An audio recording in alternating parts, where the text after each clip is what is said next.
Hi, everybody. It is Dana Brigman of the K9 Coach Carolinas. It's 8:01, and I'm hoping that we'll get a number of you folks on the call tonight. When you pop in, I hope you'll just say hello. Let me know that you're out there, and invite a friend or four to come join us. Um, I wanted to spend a little time talking with everybody about canine wellness. And this is I won't say it's new, but it's a new segment of my business that's coming together. I've been working on this for a couple of years now, and finally have a lot more expertise in this area and of things that I want to share with everybody. So hi, everybody that's there. Hi, Nikki. Hi, Laura. Tonight, we're going to spend a little bit of time talking about nutrition. We're going to spend a little bit of time talking about vaccinations. And we're going to spend some time talking about environmental cleanup, things that we are exposing our dogs to and ourselves on a daily basis, and just really give you some food for thought. So I am not a veterinarian. I cannot diagnose or treat or prescribe anything for your dog or his or her ailments, but I am a student of nutrition and certified for the Wendy Volhard line of products, Volhard Dog Nutrition. And I am an independent distributor for Young Living essential oils. And I wanted to go a very deep step further and get certified in aromatherapy for animals. And I did that. I completed that last fall and have a certification with Dr. Nancy Brandt, who teaches veterinary medical aromatherapy. I'm, again, not a veterinarian, so I can't practice veterinary medicine, but it was important for me to be able to have depth of knowledge as I'm speaking to my dog training clients about things that they need to consider and bring into their wellness plan for their dog. So glad to have you guys here. I would love it if you would invite a friend or two or four to come join us tonight. And then there's a couple things that I'll share with you at the end that will give you some resources where you can actually have a guide, a written guide that I've put together. And I think I might do a different video. Some people like to watch the videos. I'm a reader. I'd rather read a document. I think I can do that much faster than watch a video. So anyway, we're going to go ahead and get started with this. There's a couple of videos that I think you guys would take great interest in. I'm looking for the other one. I don't know where it got to. There's so much stuff on my desk. The first one is the video Pet Fooled. Pet Fooled. Dr. Karen Becker is one of the key presenters in this video. It talks a lot about how marketing and the quality of food has kind of gone off the rails a little bit as it relates to our animals. And so it's certainly worth watching. It's free if you have access to Netflix, and it's also available on Amazon.com that you could order and have that in your library. There is also another documentary that you guys could watch tonight out on YouTube called The Dog's Breakfast. And be sure to look for The Dog's Breakfast documentary. Otherwise, you'll get a comedy movie and you'll wonder what in the world it has to do with animal nutrition. So those are two that I recommend looking at. And then the other, I have in my library now, The Truth About Pet Cancer that Rodney Habib and Ty Bollinger have put together. And so if any of you are interested in watching that video, let me know, and I can work on helping get that accessible to you. I am doing some events around the state now, meeting with different groups and showing that video and doing some Q&A about all this stuff. But tonight, I'll give you some talking points that I've pulled out of that those presentations, those documentaries. We certainly can't cover it all, right? The three videos that I have referenced tonight would be about 7 or 8 hours worth of material. And really, they are just introductions as well. So let's just start with talking about nutrition. And please don't be offended by anything that I'm telling you. I am not here as a judge of what we feed our dogs. I am here to give some food for thought, no pun intended, so that you can consider what you might need to do to make your dog's meals more nutrient rich. What we know now, what the Truth About Cancer talks a lot about, is that we are seeing illnesses, and specifically cancer, show up in pets at much earlier ages. They're seeing pets as early as 10 to 13 weeks with mast cell tumors and other types of cancer. And it's believed and very well researched that a lot of this has to do with nutrition and the diet that our dogs are eating, or in the case of these very young puppies, the diets of their mama and the parents and that sort of thing. So we know we need to do a better job as a world, right? As a big conglomerate of people, to feed our dogs better food where we can. What we're seeing is some creative marketing. You may have seen the wonderful little dog on the commercial that has accents of blueberries and pumpkin. What the heck's an accent of anything, right? I mean, are those products in that dog food or not? And they're not, right? I mean, it's like they wave some essence of those things, and then they're putting those things on the labels.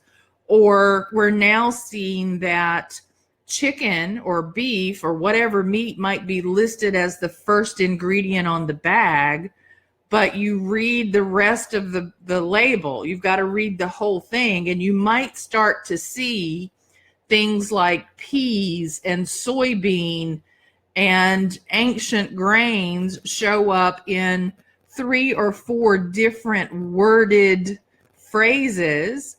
And when you add those components together, they now have a primary ingredient, and chicken may be now 3rd or 4th on the list. So labeling has become a game of how can we confuse people and hope that they're not really paying attention to the details. We also know that food will play a significant role in skin issues, joint health, brain health. And what I'm seeing in the dog training space is a lot of behavioral issues that, as we start to change what the dog is eating, we are seeing behavior improve significantly. So there are options for you to keep in mind, right? There are a lot of things that you can do. So many people are still feeding kibble and feel comfortable doing that. My job tonight is not to talk you out of it, but to try and suggest that you at least look a little deeper into alternative options. If you were feeding kibble, and I know a lot of people do it for budgetary reasons and for convenience, and in many cases, people just don't know that there are other options or better options. But if you are sticking with the kibble plan, then there are supplements that you can add on to the diet, to the kibble, that would make it more rich in vitamins and nutrient, make it more rich in digestion and absorption of the nutrients of that food. So what I see a lot of times is dogs that are on kibble, you're putting in a cup of dog food and a cup of something is coming out on the other end, right? That's not saying that we're actually getting the extraction of those nutrients out. What we're seeing is food that keeps dogs alive, but is not helping them thrive. And it may, in fact, be it is, in fact, a contributing factor to skin issues and digestive issues and heart health and a number of other things. So I encourage you to, if you're on the kibble plan, think about making some change, whether that's an add-on, something that makes the quality of it better, or changing perhaps the brand. There is a website, dogfoodadvisor.com, that all of you should take a look at and look at the score of your current brand of dog food. If it is in the C range or less, you absolutely ought to change. And I would argue that if it's in the B range, you really need to consider it as well. Some of the top foods in the kibble category would be from Acana, Origin, Signature, that level, that brand of quality. And you're not going to find those in the pet stores like PetSmart or Petco anymore. When PetSmart was bought out by the Mars company, and then PetSmart then bought Chewy, companies like Fromm and Acana said, we're out, we're moving. And so they're more in these boutique style or higher end pet food stores rather than this mass marketed, convenient type shopping category. Okay.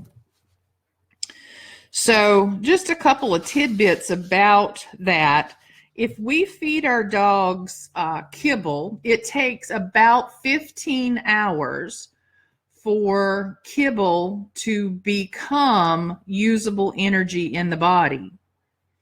So if we're feeding them twice a day, their digestive system is basically on the clock 24 hours a day with never sort of powering down, never sort of cycling off. And in the dog's world, they were never even meant to eat every day. They would often eat only 2 or 3 times a week. So the fact that we now are working that digestive system 24 hours a day starts to be a contributing factor to why we're seeing potentially gut health issues and other issues, because the genetics of the way the dog system was intended or was designed is functioning in overdrive, so to speak. So that's a big consideration. If you move to home cooked or a raw type diet, and we'll talk about that a little more in a minute.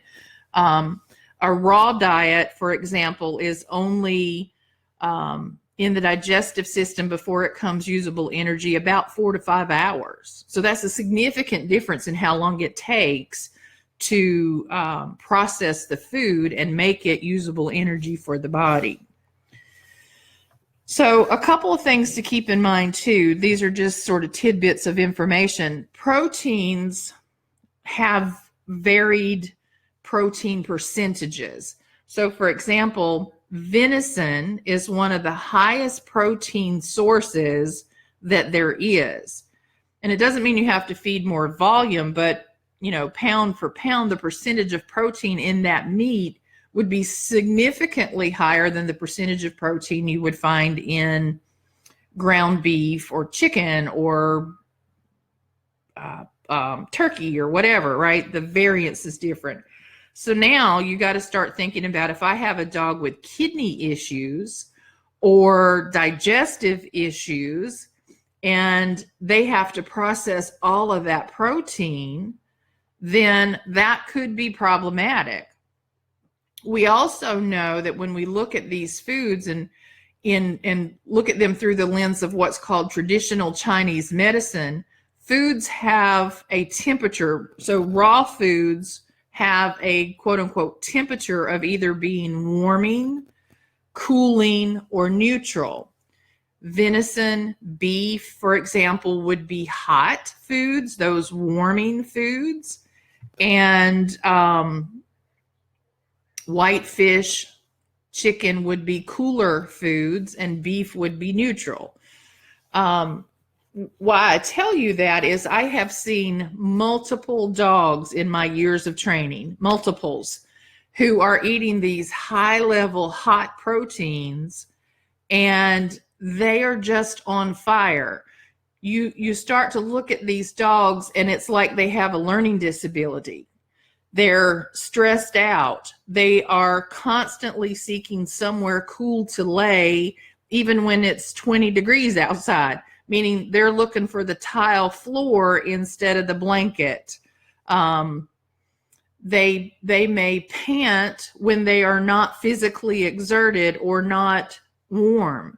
And again, you might look at them and think, why aren't you retaining what I'm teaching you? I mean, my Lord, we've tried everything and you're just not getting it. So what this really means is the internals of their body and the way all these systems work is just sort of on fire. And when you're adding a protein source like venison or bison, you're just keeping it fueled up. And so I can't diagnose that. I can tell you I suspect it. I can tell you that's what I think we're seeing, but you would actually have to go to a holistic veterinarian for an accurate diagnosis. But in each of the cases that I have seen, I've been right. And when we change their food to something like white fish, for example, you literally start to see a change in behavior within a week, within a few days. And the inverse of that is true as well, right? So dogs that are constantly seeking out somewhere warm and it's 110 degrees outside, right? Or they can't burrow deep in the covers enough, or they're snuggled up against you looking for body heat, and it's like they're constantly cold. You may even see them shivering, and it's like, dude, it's 90 degrees in the house, and I'm exaggerating a little bit, but they would be running cool. So to feed them white fish would have the opposite effect. You might look at them and think, for a dog this age and this breed, their energy levels ought to be more than laying on the couch 23 hours a day, right? So you look at them and you think, he's just lazy, or he's almost lethargic, but nothing we're finding in traditional medicine is saying that there's any problem. Well, when you start really looking at it from this Chinese perspective, this is where they start to identify these issues. And you may even have dogs that fall into a seasonal category, meaning in the spring, their behavior comes very different than it is any other time of the year. Could that be allergen based? Maybe, but it may also be that in that season, they need a different source of protein. Okay.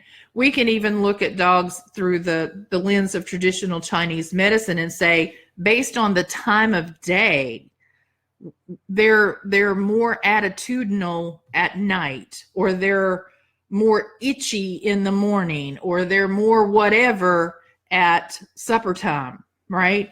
When we start looking for those patterns, we can identify things that then help us understand what cycle is the system of the body normally doing at that time, because it's called the circadian clock, right? And based on what it ought to be doing, if we're seeing then some sort of flare up or discomfort, or the dog upchucks his food every night at 5 o'clock, or whatever those things may be, then we have to start looking in that window for answers to the things that we're trying to solve. So back on the kibble topic a little bit, did you know that when kibble is processed, when it goes through this high baking system, right, at these high heat baking processes, we're basically baking the nutrient out of the kibble, right? And what comes out the other end, what comes out as the little extruded kibble in its little ball forms, right? When those bowls are presented to animals, they walk away from it and say, I'm not eating that. That's not real food, right? So I'm paraphrasing what a dog might be saying, but they won't actually eat it. And it is not until flavor and fat is sprayed onto the highly processed, highly baked, high temperature extruded food, fat and flavor is sprayed on it at the end of the process to make it enticing to our dogs to eat. So that's kind of worrisome to me, right? That feels troublesome to me. And what we've heard is that often that fat is not animal fat, right? Which dogs need. And as your dog becomes a more senior dog, usually after the age of 8 or 9, they tend to need a higher ratio of fat in their diet to what they needed as a younger dog in the first place. So we need to start modifying those ratios.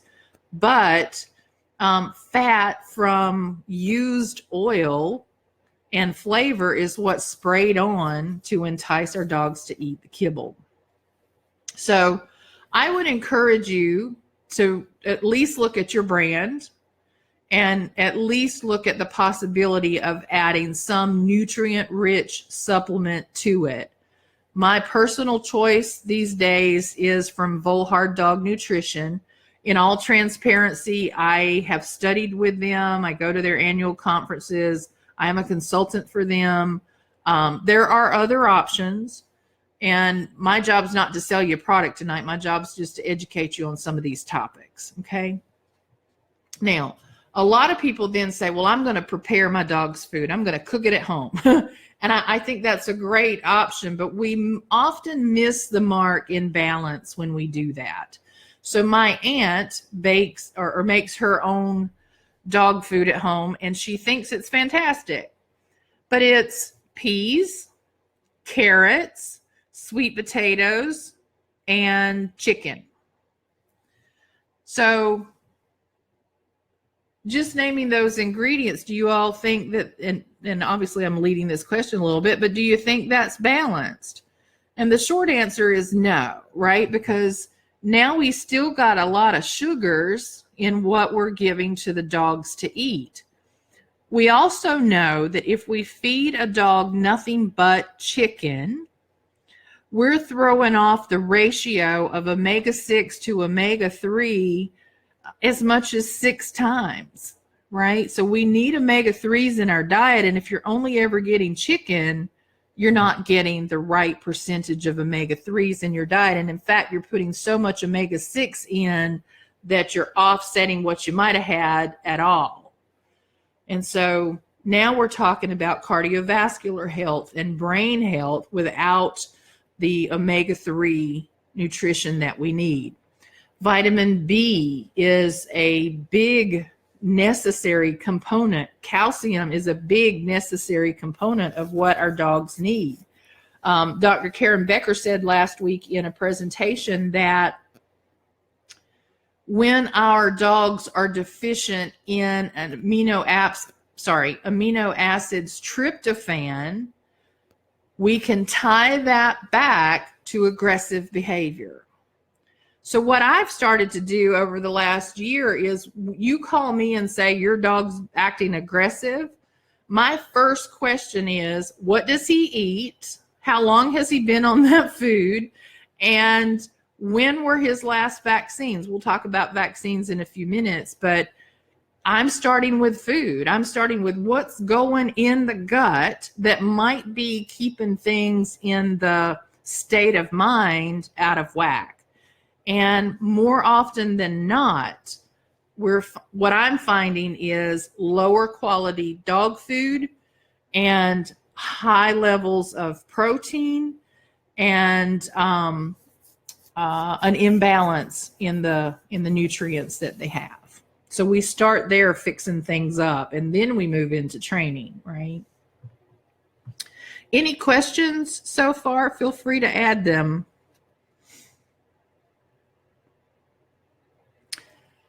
So with the home cooked diet, we just covered that balance matters. So a lot of people say to me, oh, I never feed my dog people food. And I say, well, you're making a mistake, because adding some people food to your dog's diet, adding anything fresh, even to your kibble, is a way to start improving the quality of nutrients that are going into the body, right? So adding fresh, real foods is an important step to consider.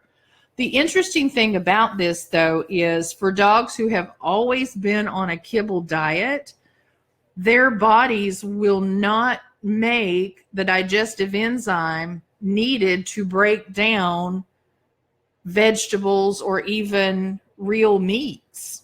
The body says, I don't need this because I'm getting this other stuff. And so my digestive system doesn't need to process this kind of food, so I'm not going to make the enzymes necessary. So when you start making these transitions, you probably do need to add a digestive supplement, digestive enzymes to help your dog break down these foods. Adding things like kale, spinach, broccoli are all a great thing to consider adding, but you need to blanch them. You need to lightly steam them and then give it sort of a quick chop or a quick puree and then add it to the food so that the digestive system has a better chance of using the nutrients that we've added. I'll go back to the kibble topic as well. If you will add a little warm water to the kibble that you're feeding, you will help the digestive system out in that way as well, by giving it an opportunity to begin breaking down in the belly without having to pull all the reserves to moisten it first from the body itself. So we're giving it a little jump start. Okay. Laura Straders, yeah. So Dr. Karen Becker is one of the top veterinarians in the country driving information about nutrition and wellness. And Dr. Nancy Brandt is another. She's the one that I study aromatherapy under. She has a new book called called The Evolutionary Feeding of Pets. Can you see that? Evolutionary Feeding of Pets. It's a great book that she's written. And one of the things she talks about is how to make kibble improved, right? If you're feeding kibble, what you can add to it. Sometimes just adding a raw egg and the shell and all to the food is a way to increase protein without adding a whole lot of cost. Adding spinach, kale, broccoli, any of those kinds of things, again, lightly blanched, pureed up a little bit and added, is another way to start adding some of those vitamin B and vitamin rich nutrients that our dogs are needing more than they're getting from the kibble-based resources. So yeah, I trust Dr. Karen Becker a whole lot. Okay.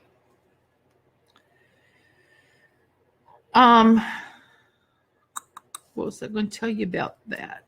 So then you can move into the raw diet, right? So they're all talking too about canned food. So canned food would actually be potentially an upgrade over kibble. Now that's not to say go out and replace all your kibble with canned food. I'm not telling you that. But if you want to add in some canned food to your bowl, or make that a couple of meals a week or something along those lines, then that's certainly a good option. It still needs to be in that higher grade of product, right? You don't want to go buy an Old Roy and Alpo type products. So stay in that range of From and Akana and Origin and Signature type products if you can. But part of the reason that canned food is a better option than all kibble all the time is it's not processed as much. So there's actually more nutrient in it than would be in kibble. There is also more calories. So be very careful about that. You're not going to feed equal portions. And if you just start adding two, you're just adding a lot of additional calories as well.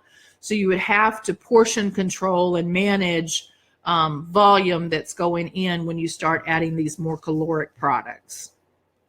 Okay. So moving into a consideration of raw, there's a couple of paths for the raw diet, right?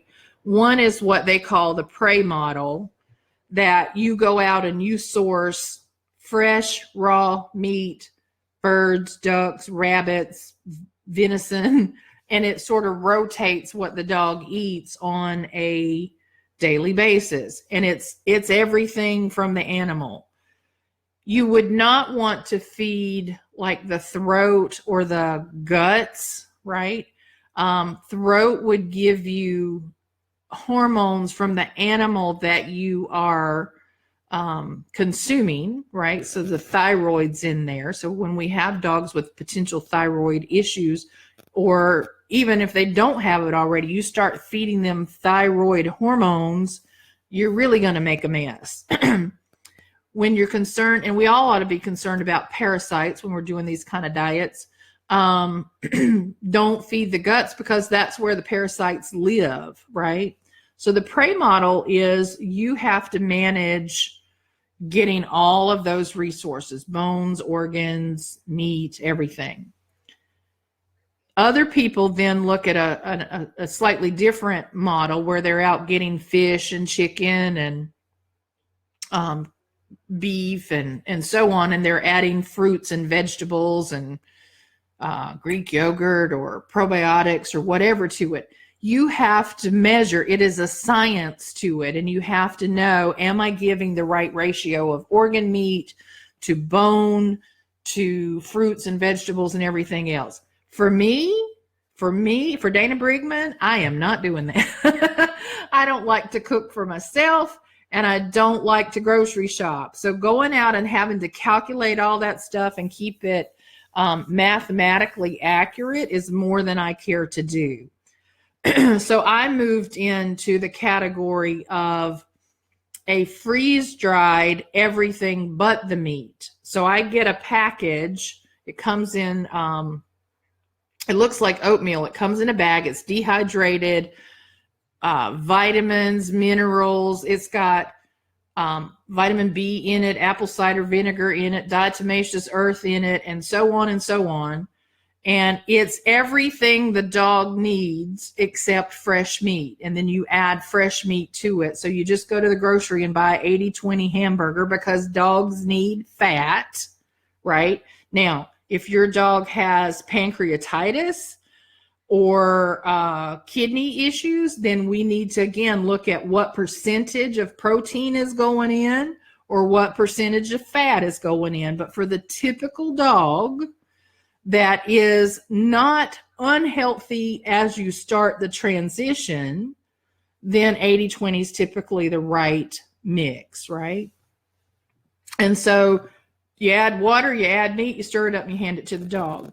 There are other brands that are similar to this, like Honest Kitchen or Answers. You can even buy pre-made everything like Stella's and Chewy or Primal from Merrick, and they come in little pucks, right? They're freeze-dried little pucks of meat and food, and you defrost it and hand it to the dog and call it a day. To me, that's more expensive. That's a little more expensive, but a lot of people prefer that level of convenience. I can at least stir in some warm water and a ball of hamburger and mix that together and hand it to the dog. That's easy for me. So you have all of those options. And those are proven to be more nutrient rich and far more healthy for our pets.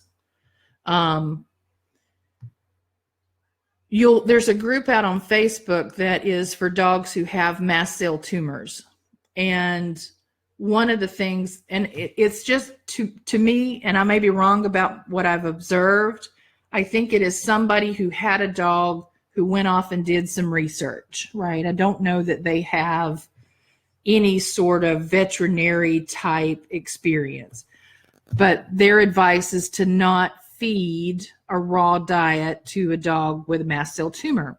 And the argument is they don't want to add bacteria into a body that is already compromised. It's already unwell.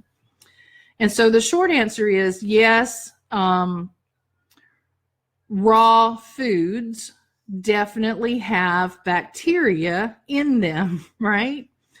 Why else would we see salmonella and we take such great care to clean our kitchen and our hands and all that kind of stuff when we're dealing with raw chicken, right?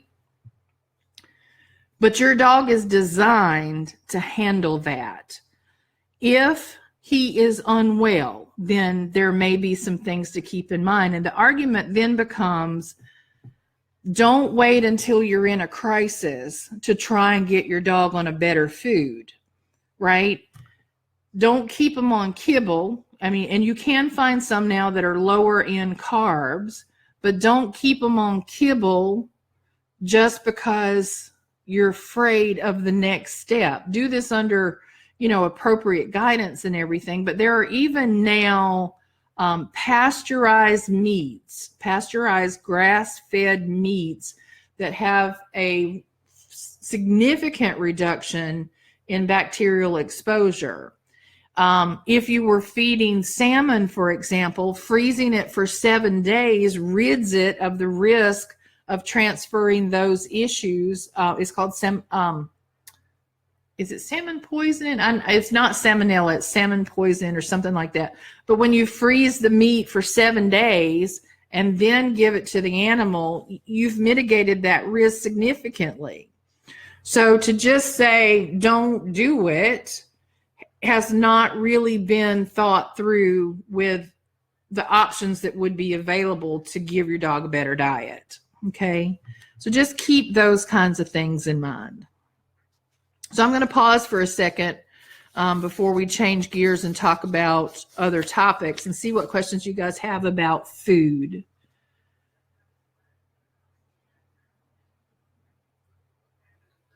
Anybody?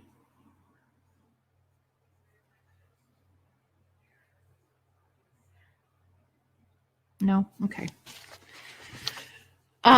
So I'm going to shift gears and talk a little bit about vaccinations. And this is a significantly controversial topic. And I know that. I am not anti-vaccine. I'm not anti-vaccine. Do not hear me say, don't get your dog vaccinated. That's not what I'm saying. But there are a significant number of concerns about over-vaccination for the dog, right? And at what age they should be getting their shots. I listened to a presentation with Dr. Jean Dodds. You probably have heard of her. You might not know it, but she's the founder of Hemopet, the blood bank for dogs, and she's also it's her company that does NutriScan, the testing to see what our dogs are showing intolerance to. And she's been in veterinary practice for about 54 years, I think she said. So she's very knowledgeable. Her guidance has been that we should not give parvo, distemper, adenovirus, and rabies shots at the same time. They need to be separated out. Parvo, distemper together is fine, but she recommends not doing it prior to 6 weeks of age. She suggests that maybe 9 and 10 weeks would be better. Adding the adenovirus, which you might see in your paperwork as DHPP, Adding it at the same time as those other shots is an additional suppression to the immunization system. So if we're doing that at a time that they're transitioning into new homes, leaving the litter under stress, we are actually creating more compromise to the body than we might be otherwise if we just waited and separated out the delivery of those shots at separate times. If that makes sense. And then the rabies shot, she says, don't give it till they're 6 months of age. We are seeing many groups. I'm seeing rescue groups, and I understand why. We're trying to get dogs in homes. I get it. But giving the rabies shot at 4 months of age is not really how that shot was intended to be delivered. She said 6 months is really the time to do it. When we start combining shots, right? When we start putting all these together, we're making the body more at risk, more susceptible, more. It has to work even harder to take all of that toxin into the body and do something with it. And quite a bit of challenge associated with that. She even mentioned that a number of dogs were now being vaccinated for parvo and distemper before they're 6 weeks of age. The risk, so I'm not, again, nobody's saying don't do it, but I want you to understand the risk. The risk of vaccinating dogs with what is known as a modified live virus that young is where we have the risk of increasing the potential for encephalitis and for seizures in the dog. Okay, so these drugs weren't meant to be used as young as we seem to be using them now. And it's just something to be aware of. So separate them out and wait as long as you can before giving them. And then the next big consideration is, do they need a shot later in life? Do they need parvo distemper every year? And for most dogs, the answer is no, that if you actually titer them, if you run the test that determines are they making antibodies to protect themselves from the exposure, if they are producing those antibodies, they don't need to be revaccinated, and you do not have to do it. There is no law that says we have to revaccinate them for parvo and distemper. Now, we need vaccines for parvo and distemper as a puppy. Those are bad diseases, right? And they are preventable. But it's a matter of making sure we manage things with the timing and the safety and the exposure and sort of getting all of that stuff on the right schedule. Okay. I see a couple questions. I'll come back to them in just a minute. So think about this titers option, right? We also know that the law generally around the country is that your dog must be vaccinated for rabies. What we find is that after they have been vaccinated at 6 months and then have the booster at 1 year later, most dogs are producing antibodies and don't need another vaccine. Your veterinarian gets the same vaccine when he goes to veterinary school, and he titers himself every year to make sure he doesn't need another round of shots. Now, the laws are written that say we can't avoid that. Some people are choosing to not revaccinate. They're getting the titers. There is a veterinarian named Dr. John Robb. Some of you may have heard of him.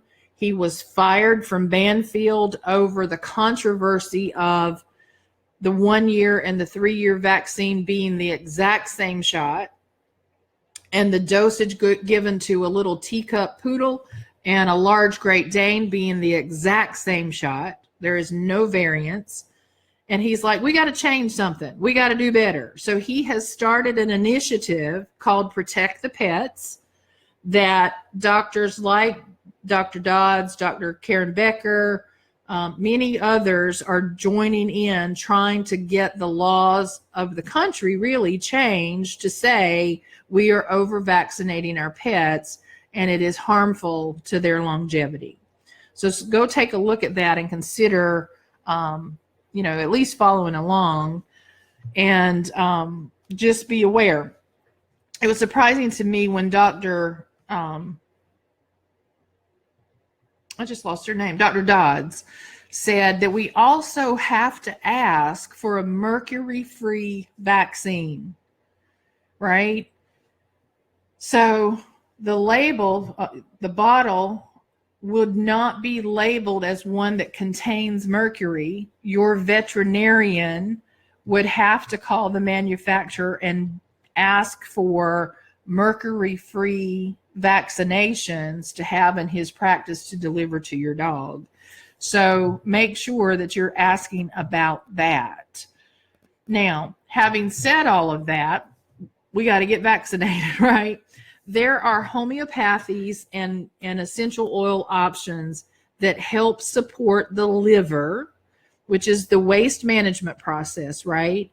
That helps support the liver. And you would want to basically give a remedy, like a homeopathic remedy, or use essential oil support the day before, the day of, and several days after the vaccines are given, so that the liver's got a little boost of support to say, you can take this on, right? You don't have to be compromised or fall under the pressure. Can we protect against everything? No, but we can at least try to help as much as possible. So a lot of people are now doing this liver detox as part of the vaccination process. I'm even doing it now, and I did one for my personal self when I learned about this. Again, the liver is often an organ that is affected, or because it's affected, the body then responds in aggressive ways. And so bad attitude, grumpiness, being angry, being frustrated, it can be a symptom of liver issues. And so doing a detox isn't really going to hurt anything. Now, if your dog is got liver failure, that's a completely different conversation, right? But to at least start trying to cleanse and support is certainly worthy of consideration, based on vaccine timing, and if we are seeing any sort of attitudinal type behavior in our dogs. So just a recap of that is separate them out. Never give rabies at the same time you give anything else. It needs to be at least 2 weeks apart from any other shot, and try to do a bit of support for the body before, during, and after for a period of time to help with the liver. Any questions about that? So Nikki asked about the food. Changing foods is seemingly notorious for giving dogs the runs. Yes. Is that more so because of quality? How does one avoid the runs when changing the diet besides mixing food types to wean off the other? So if you're moving from kibble to kibble, then you do need to make that transitionary process. And for me, I tend to describe about 9 to 10 days of transitions. 3 days of 75% old and 25% new. 3 days of half and half. 3 days of 75% new and 25% old, and then make the cut to all of the new. When I am transitioning a dog to a home cooked food, or like the Volhard raw diet that I feed, you can still do that type of transition. Some people feel far more comfortable doing it. What we often do is fast the dog, meaning he skips an entire meal, and then for the next 2 meals, he would get something like no fat Greek yogurt with a little bit of honey stirred into it. So we're putting something on the belly, but so remember, all that 15 hours, got to get the food out of the system, let the system process and get all that stuff out, and then start adding in the new good food. It's not to say it will be fail proof, but I personally have not had transition issues when going to real food diets like that. Now, if you go to food that's too rich, liver, dairy, some of those kinds of things might throw things off a bit. But typically going into that neutral food like beef, you can be, it is usually okay. I'll also say, we did talk about fasting in the other piece of this conversation. We're talking about Nuda, I think. Any of you can fast your dog at least 1 meal a week. And even on the raw diet, the Wendy Volhard advises skipping 1 meal every single week, that they just don't get anything to eat. Now, my dogs, they don't like that, because at 5 o'clock, they're like, excuse me, it's time, right? So that might be one of the times that we give them, a bone to chew on or something along those lines, but they don't get their actual protein meal. And then, so on the Volhard, it's typically suggested to do 5 days of meat, really 5.5, fast 1 meal, and then 1 day of something like fish, so that they're getting those omega-3s and that kind of thing.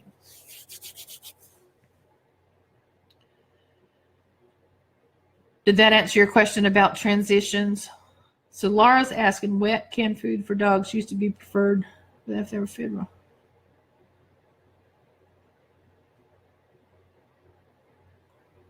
Wait, I've lost you. Wet food because they said.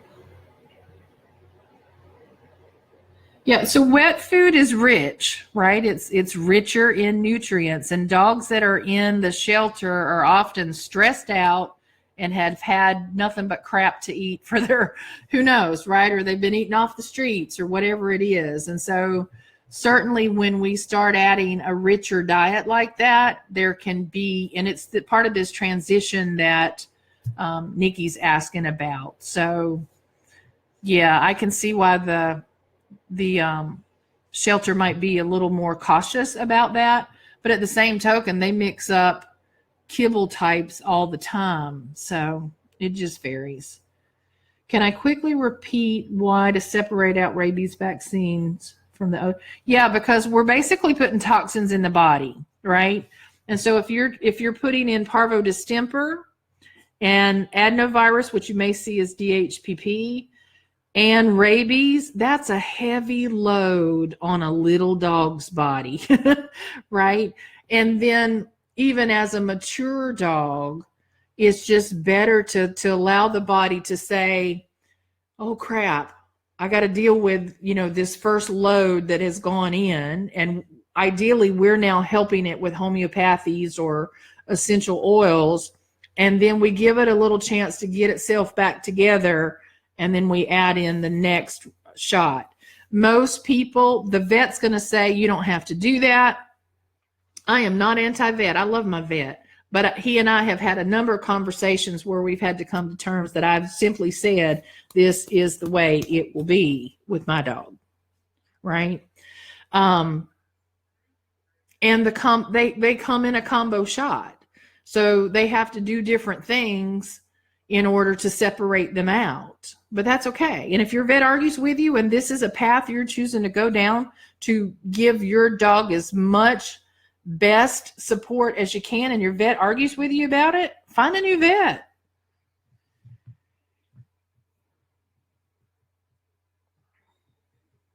I do not feed my dogs at 5 a.m. No, they get fed somewhere around 8, 7:30, 8, maybe 8:30. And then in the evenings, it's usually about 5 o'clock. Okay. All right, so I want to talk a little bit about flea and tick medications. And this goes back a little bit to the toxic load stuff, right?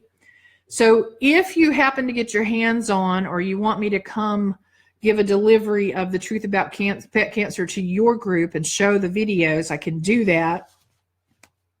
But one of the things they talk a lot about is, in cancer studies, it was long believed that it's the nucleus of the cell that is the real problem, right? That it controls what happens to those cells. And I'm not a scientist, so I'm not going to put this in their exact scientific terms. But what they really talked about then was the mitochondria that wraps around those cells. And everything that we do that creates any sort of toxin or ding, if you will, against the mitochondria, against those cells, damages it.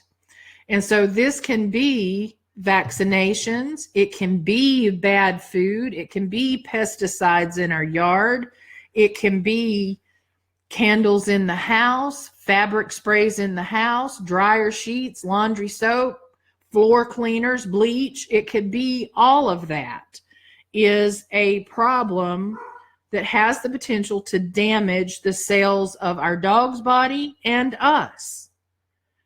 So they're like, protect the mitochondrial, get as much toxic load away from your pet as possible.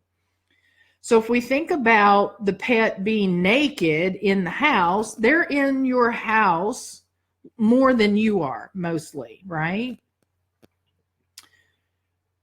If you allow them on the furniture and you have sprayed the furniture with fabric spray, their little bellies and their little feet are absorbing whatever was in that fabric spray into their body.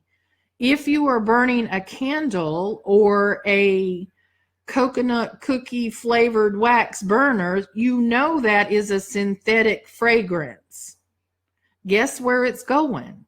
In your nose and in your dog's nose.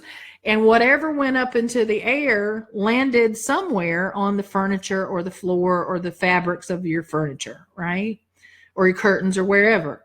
And so if your dog's walking barefooted across the floor, he's absorbing more of those synthetics into his body. And so are you. But he's naked a lot more often than you are. At least that's my best guess, right? So we need to clean up our environment. I'll come back to that in a minute. But flea and tick medication is certainly a toxin that we're adding to the body. Pesticides in our yard are toxins to your dogs. They're winding up in lakes and ponds and oceans, and we're drinking it. The fish are drinking it. I mean, it's just, this problem is significant. But what can we do for our little critters, right?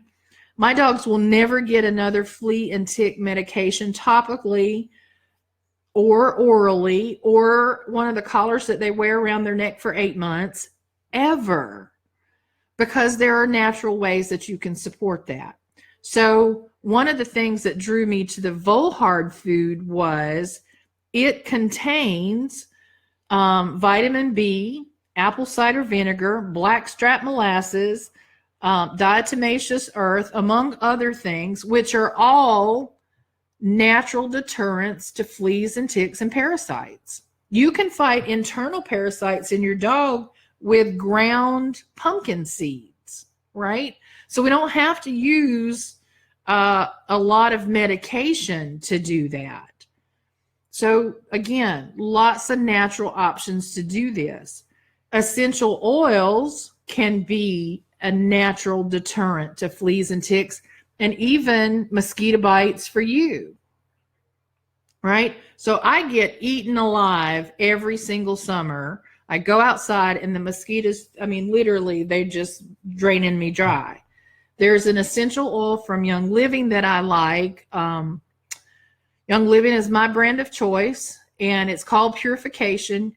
You put a couple of drops of that on your feet, and it goes into your bloodstream, or you can spritz it on. They actually now have a insect repellent that has been approved by the FDA to be called that. So a pre-made pre-made insect repellent that you can put on yourself or your dog, and it keeps critters away, right?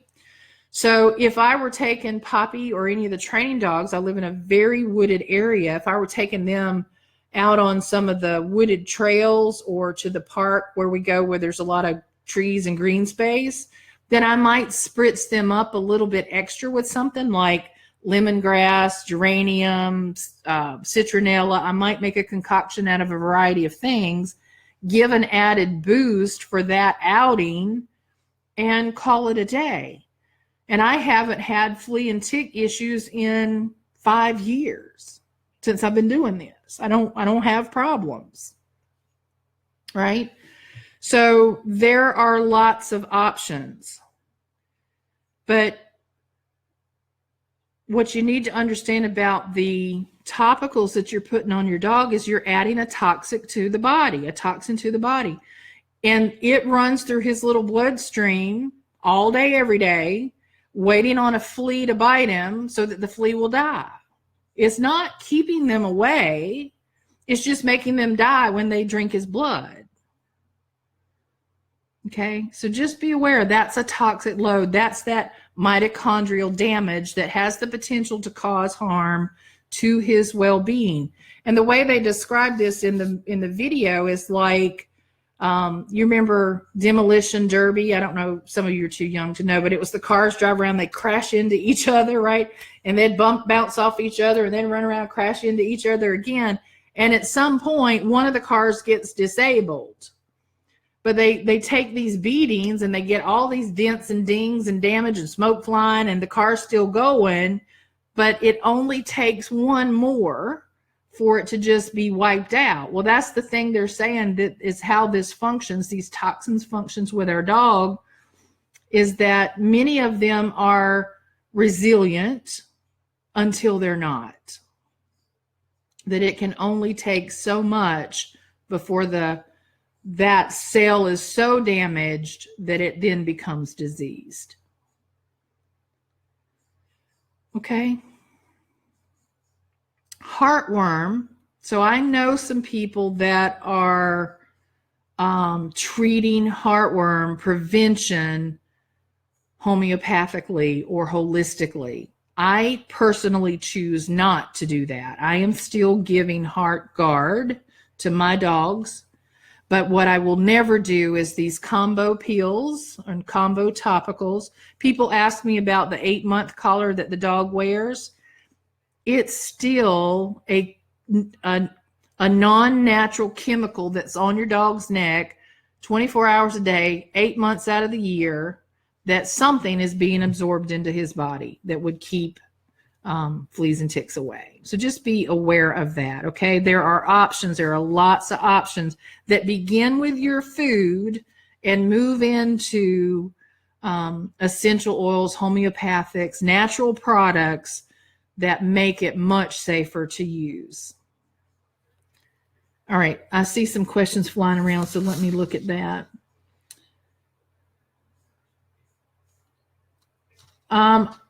Let's see. Lars Strader, I don't understand the question. How is heartworm affecting Randy's eating? Does he have heartworms? And Nikki Stevens, the oil, so there's two. One, so Young Living, again, that's my brand of choice. That's the only one I can talk about. Purification is the oil that keeps the skeeters away. And they now have, yeah, it's up here.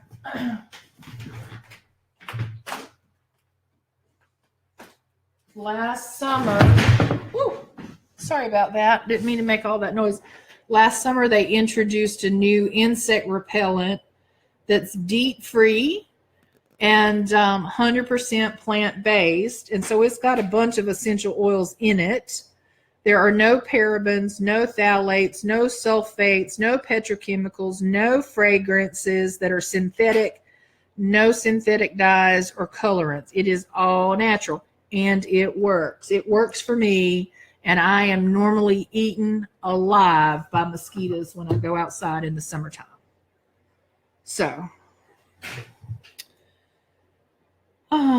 we haven't used topical chemicals on our dogs in years. We've had nothing but success with natural. Awesome. That's the way it ought to be. Okay. Any other questions before I move on?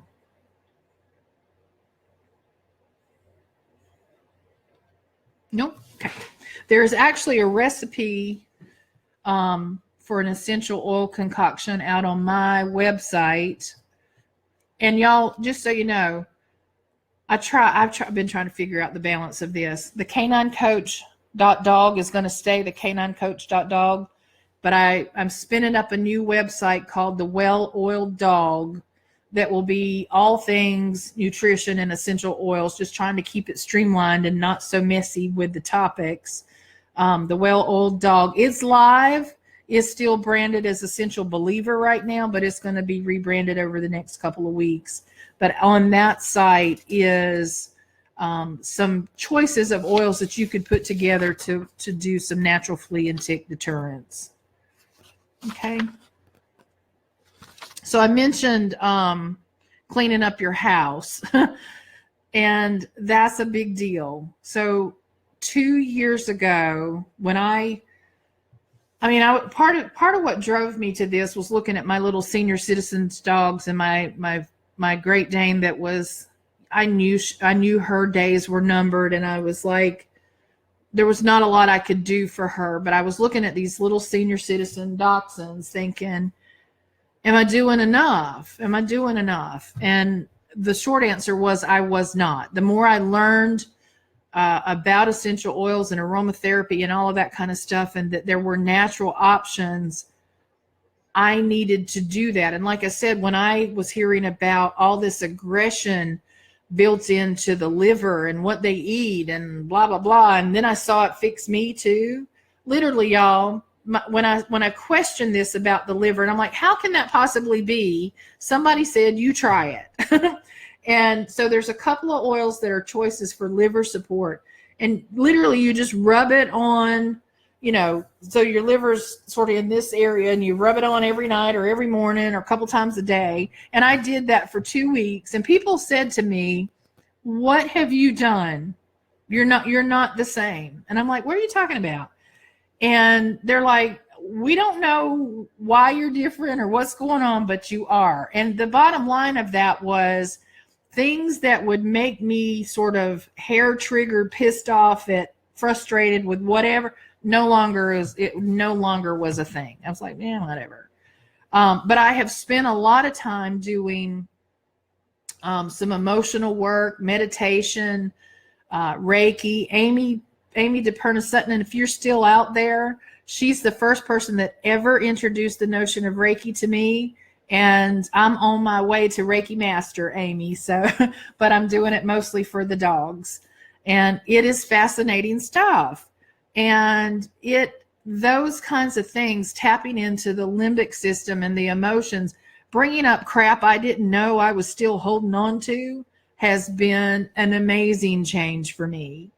And it all started because I was trying to do similar things in the training aspect of the dogs and bringing essential oils into that equation, and then bringing essential oils into not only the anxiety-based issues, but into how can I get to a deeper level of release or letting go of traumatic experiences, or why is this dog aggressive? What's going on, right? It's not genetic. What pissed him off in the first place? And that led me down this path of traditional Chinese medicine and chakras and frequencies and Reiki, and it is fascinating stuff. Fascinating stuff. So back to your home. Clean it up. Bleach, laundry soap, dryer sheets are one of the biggest carcinogen type products in your home. There are 2 mobile apps that if you don't have them installed, I encourage you to do that. One is called Think Dirty, and the other is called EWG, or Healthy Living. They've rebranded themselves. It used to be EWG, and now it's Healthy Living. And you can take a product like sunscreen or shampoo or makeup or some under the kitchen counter cleaning product, and you scan it. And it will give you a score in several different categories, like, does it contain parabens? Does it contain phthalates? Does it contain synthetic fragrance?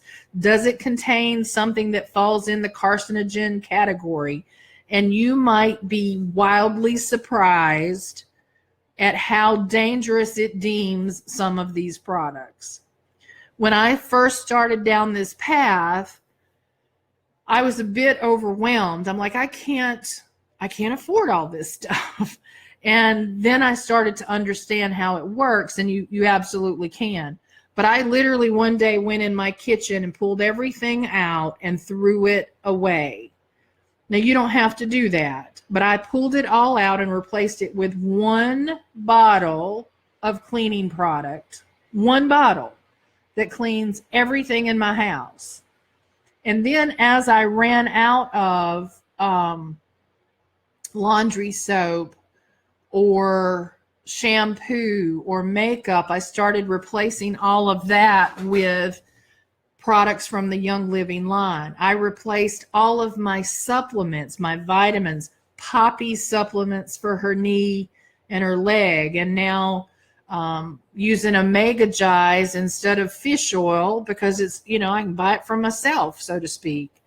And that's when it all started to make sense and to become really on this path to a clean, healthy home and a healthier lifestyle of the products going onto and into my body and my dog's. There are no synthetic anything anywhere in my house, period. My personal diet has been the hardest darn thing to change ever. But I am 4 weeks with no sugar and no processed foods of any kind. And there have been moments I wanted to just, but I'm hanging in there. So it's quite the challenge. But it's something I knew that was so important that I had to make happen. It was easy for me to change the dog's food. I just set down a bowl in front of them and it was food they loved. I wish somebody would make my food and set it down in front of me and say, here, enjoy this. But again, I hate grocery shopping and I don't love cooking. And I really don't like cleaning up the dishes, but I'm doing it. I'm 4 weeks into zero sugar and zero processed food of any kind. So, wow. So anyway, look around your house. If you're still and see, the other day I was on Facebook, and this girl that I know has had chemotherapy and radiation and all sorts of stuff for cancer. And behind, you can see my diffuser behind me, but she was showing a picture of something in her house, a video, and there are plug-ins all along. And I'm like, do I tell her? Do I call her? Do I stick my nose in a place that's not really my business and she has not asked for help? Or do I say, by the way, that may not be your wisest move to make your house smell better given your health? So anyway, look at those things, see where you can start making changes. And even if you make a little change at a time, it's one less ding in the toxin load that's happening for you and your dog, because all these things in your house are hitting both of you. All right. I think I've hit on all the topics. If you want a copy of this presentation, it's actually just a Word document where you can read this and take a closer look at some of the thoughts on it. You can go to caninecoach.dog/wellness, and you have an opportunity. You'll just fill in your email, and it will send you a PDF or link to a PDF called the Canine Coach Wellness Guide that talks about all of these things. If you stay a subscriber of that, then you're going to get a series for the next couple of weeks of how to start using essential oils safely for your dog. I mentioned cats in one of the first emails just because there are some nuances for those of you who have multi-pet homes that I want you to be aware of before you crack open diffusers. But I want to start giving a little education about that.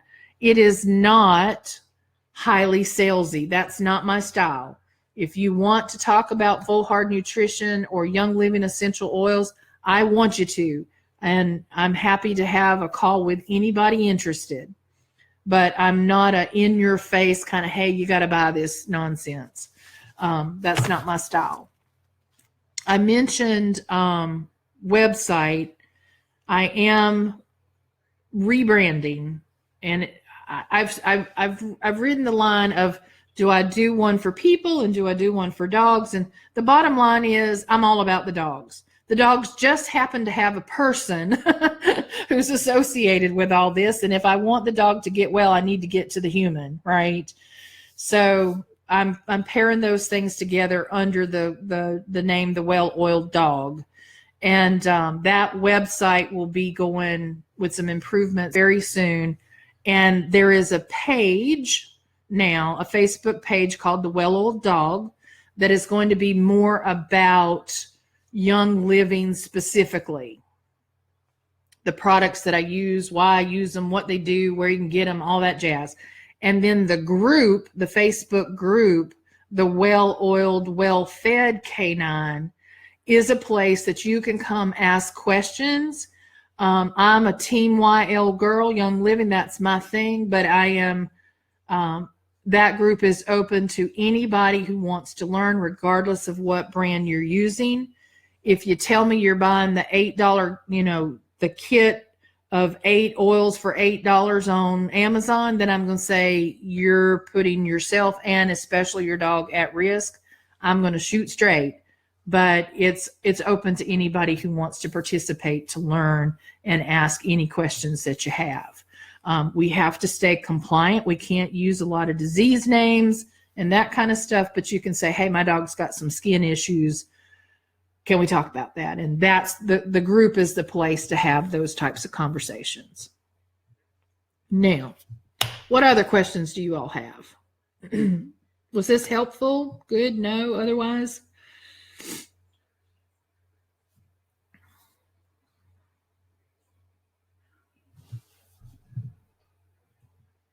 Anybody still there? Getting a few thumbs up. That's awesome. Thank you. Anything else? Anything you want to ask?